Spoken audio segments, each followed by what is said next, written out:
ಬಗ್ಗೆಯೂ ಕೂಡ LOC ಬಳಿಯಿಂದಲೇ report ಅನ್ನು ಮಾಡ್ತಿದ್ದಾರೆ. ಸೂರ್ಯೋದಯಕ್ಕೂ ಮುನ್ನ ಪಾಕಿಸ್ತಾನಕ್ಕೆ ಶಾಕ್ ಅನ್ನು ಕೊಟ್ಟಿದೆ ಭಾರತ. ಬೆಳಗಾಗುವಷ್ಟರಲ್ಲಿ ಪಾಕಿಸ್ತಾನದ ಉಗ್ರರು ಮಟಾನ್ ಮಲಗಿದ್ರು. ಪಾಕಿಸ್ತಾನದವರು ನಾಳೆನೋ ಭಾರತದವರು ಮಾಕ್ ಡ್ರಿಲ್ ಮಾಡ್ತಾರಂತೆ, ಅಲ್ಲೇನೋ ವಾರ್ ಗೇಮ್ ಮಾಡ್ತಾರಂತೆ, ಏರ್ ಏನೋ ಪ್ರಾಕ್ಟೀಸ್ ಮಾಡ್ತಾರಂತೆ, ಬಿಡು ನೋಡೋಣ ಅಂತೇಳಿ ಮಲಗಿದ್ರು. ಎಲ್ಲೋ ಸೌಂಡ್ ಬಂತು, ಅದೇನು ಸೌಂಡ್ ಏನು ಕೇಳಿದ್ ಕಮಲ ಯಾರೋ ಪ್ರಾಕ್ಟೀಸ್ ಮಾಡ್ತಿರ್ಬೋದು ಅಂದ್ಕೊಂಡ್ರು. ಆಗ ಗೊತ್ತಾಗಿದೆ ಭಾರತದವರು ಹೋಗಿ ನುಗ್ಗಿ 9 ಉಗ್ರ ನೆಲೆಗಳನ್ನ ಧ್ವಂಸ ಮಾಡಿ ಬಂದಿದ್ದಾರೆ ಅಂತ. ಎದ್ವಾ ಬಿದ್ವಾ ಅಂತೇಳಿ ಅವಾಗ ಅಲರ್ಟ್ ಆದ್ರು.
ಭಾರತ ದಾಳಿ ಮಾಡಿರ್ತಕ್ಕಂಥದ್ದು ಮಧ್ಯರಾತ್ರಿ 1 ಉಗ್ರರ 9 ಅಡಗುದಾಣಗಳ ಮೇಲೆ ಭಾರತ ದಾಳಿ ಮಾಡಿತು.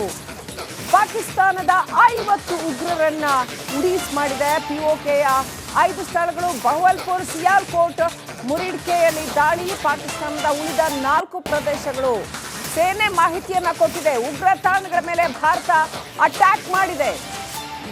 ದಾಳಿಯ ಬಗ್ಗೆ ಅಧಿಕೃತ ಘೋಷಣೆಯನ್ನ ಮಾಡಿದೆ ಭಾರತ ಇದನ್ನು ಯುದ್ಧ ಅಂತ ಕರೆದಿಲ್ಲ, ಬದಲಾಗಿ ಉಗ್ರರ ಸರ್ವನಾಶ ಅಂತ ಕರೆದಿದೆ. War against terrorism. ಇದರಲ್ಲಿ POKಯ 5 ಸ್ಥಳಗಳು, ಅಂದ್ರೆ ನಮ್ಮದೇ ಕಾಶ್ಮೀರದ 5 ಸ್ಥಳಗಳು, ಪಾಕ್ ಆಕ್ಯುಪೈಡ್ ಕಾಶ್ಮೀರದ 5 ಸ್ಥಳಗಳು, ಅದರಲ್ಲಿ ಉಗ್ರರ ನೆಲೆಗಳ ಮೇಲೆ ದಾಳಿ ಮಾಡಿರ್ತಕ್ಕಂಥದ್ದು.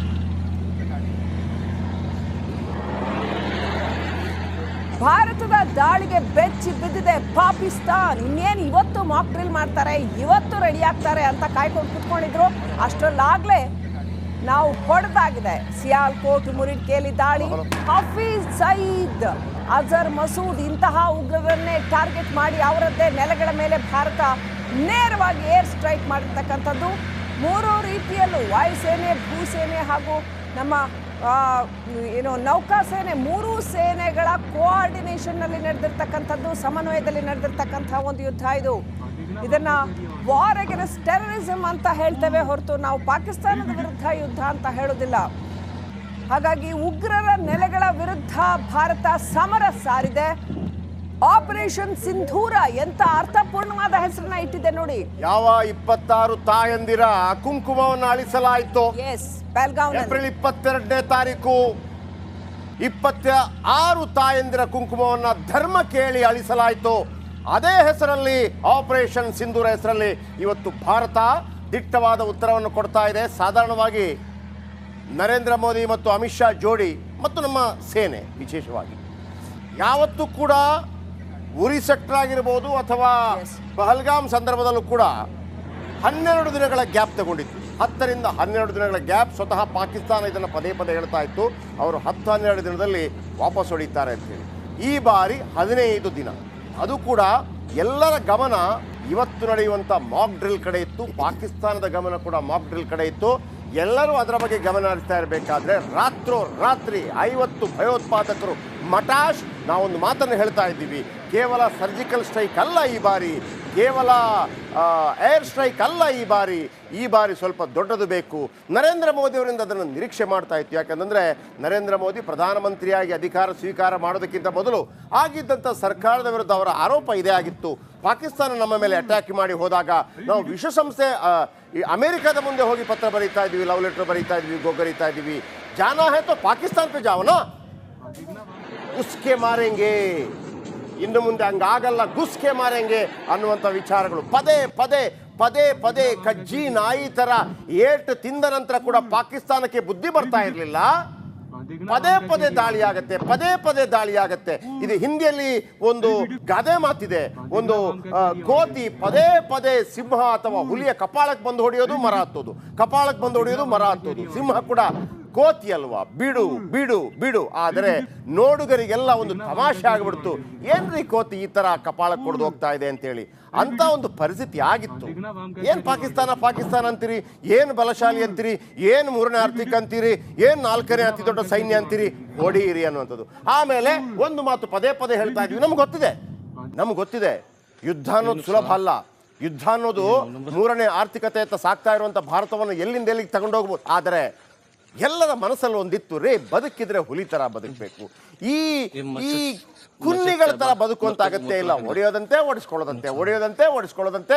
ಆಮೇಲೆ ಶಾಂತಿ ಮಾತುಕತೆ. ಯಾವನಿಗೆ ಬೇಕಿತ್ತು ಶಾಂತಿ? ಆ ಸಂದರ್ಭದಲ್ಲಿ ಹೊಡಿಲೇಬೇಕು, ಶಾಶ್ವತವಾಗಿ ಹೊಡಿಬೇಕು. ಪಾಕಿಸ್ತಾನವನ್ನು ಶಾಶ್ವತ ಅಂಗವೈಕಲ್ಯಕ್ಕೆ ತಳ್ಳಬೇಕಾದಂಥ ಅನಿವಾರ್ಯತೆ ಇದೆ. ಇವತ್ತು ಆಗಿದೆ. ನಮ್ಮ ಸೈನ್ಯ ಅದನ್ನು ಮಾಡಿ ತೋರಿಸಿದೆ. ಕೇವಲ ವೀಕ್ಷಕರ ನೆನಪಿರಲಿ, 1971ರಲ್ಲಿ ನಡೆದಂಥ ಮಾಣೆಕ್ ಶಾ ಅವರ ಹತ್ರ ಇಂದಿರಾ ಗಾಂಧಿ ಅವರು ಕೇಳ್ತಾರಂತೆ, ಯುದ್ಧ ಮಾಡಿ ಅಂತ ಕೇಳ್ತಾರಂತೆ. ಮಾಣೆಕ್ ಶಾ ಹೇಳ್ತಾರಂತೆ, ಆಗೋದಿಲ್ಲ ಯುದ್ಧ ಮಾಡೋದಕ್ಕೆ, 6 ತಿಂಗಳು ಟೈಮ್ ಕೊಡಿ ಅಂತ ಹೇಳ್ತಾರಂತೆ. ಇಂದಿರಾ ಗಾಂಧಿ ಕೇಳ್ತಾರೆ, 6 ತಿಂಗಳು ಟೈಮ್ ಕೊಡ್ತಾರೆ. 6 ತಿಂಗಳು ಟೈಮ್ ಕೊಟ್ಟ ನಂತರ ನೋಡಿ ದೃಶ್ಯಾವಳಿಗಳು ನೋಡಿ, ಇದು ಅಮಾವಾಸ್ಯೆ ಅಥವಾ ಹುಣ್ಣಿಮೆ ಅಥವಾ ಗ್ರಹಣದ ಚಿತ್ರೀಕರಣ ಅಲ್ಲ, ಇದು ದೀಪಾವಳಿ ಪಟಾಕಿನೂ ಅಲ್ಲ. ಪಾಕಿಸ್ತಾನಕ್ಕೆ ಗ್ರಹಣ ಬಡಿದಿರುವಂತ ದೃಶ್ಯಾವಳಿ. ದೃಶ್ಯ 1 ಯಾವ ತರ ಬಾಂಬ್, 2ನೇ ಬಾಂಬ್, 3ನೇ ಬಾಂಬ್, 4ನೇ ಬಾಂಬ್, 5ನೇ ಬಾಂಬ್, 6ನೇ ಬಾಂಬ್. ಈಗ ಯಾರಾದ್ರೂ ಪ್ರೂಫ್ ಕೇಳೋರು ಬೇಕಿದ್ರೆ ಫೋಟೋ ತಗೊಂಡಿಟ್ಬಿಡಿ. ಕ್ಷಿಪಣಿ ದಾಳಿ ಮಾಡಿರ್ತಕ್ಕಂಥದ್ದು, ಉಗ್ರರ ನೆಲೆಗಳನ್ನ ಹುಡುಕಿ ಸ್ಪೆಸಿಫಿಕ್ ಟಾರ್ಗೆಟೆಡ್ ದಾಳಿ ಮಾಡಿರ್ತಕ್ಕಂಥದ್ದು, ಕ್ಷಿಪಣಿಗಳನ್ನ ಬಳಸಿ, ರಫೇಲ್ ಯುದ್ಧ ವಿಮಾನವನ್ನ ಬಳಸಿ ಕ್ಷಿಪಣಿಗಳನ್ನ ಬಳಸಿ ಮಾಡಿರ್ತಕ್ಕಂಥ ಒಂದು ದಾಳಿ ಇದು. 10 ದೃಶ್ಯಗಳನ್ನ ನೋಡ್ತಾ ಇದ್ದೀರಿ. ಭಾರತ ಯಾವುದೇ ರೀತಿಯ ಬಾಂಬ್ ಆಗಲಿ, ಅಣ್ವಸ್ತ್ರಗಳ ಅಂಥದ್ದು ಯಾವ ಪ್ರಯೋಗನೂ ಇಲ್ಲ. This is just war against terrorism. ಇದನ್ನ ಪಾಕಿಸ್ತಾನದ ವಿರುದ್ಧ ಯುದ್ಧ ಅಂತ ಭಾರತ ಹೇಳಿಲ್ಲ. ಜರ್ಮನಿಗಿರ್ಬೋದು, ಅಮೆರಿಕಕ್ಕಿರ್ಬೋದು, ಬೇರೆ ಬೇರೆ ದೇಶಗಳಿಗೆ ಈ ಕುರಿತಾದ ಮಾಹಿತಿಯನ್ನ ಕೊಟ್ಟೇನೆ ನಾವು ಹೀಗೆ ಉಗ್ರರನ್ನ ಟಾರ್ಗೆಟೆಡ್ ಆಗಿ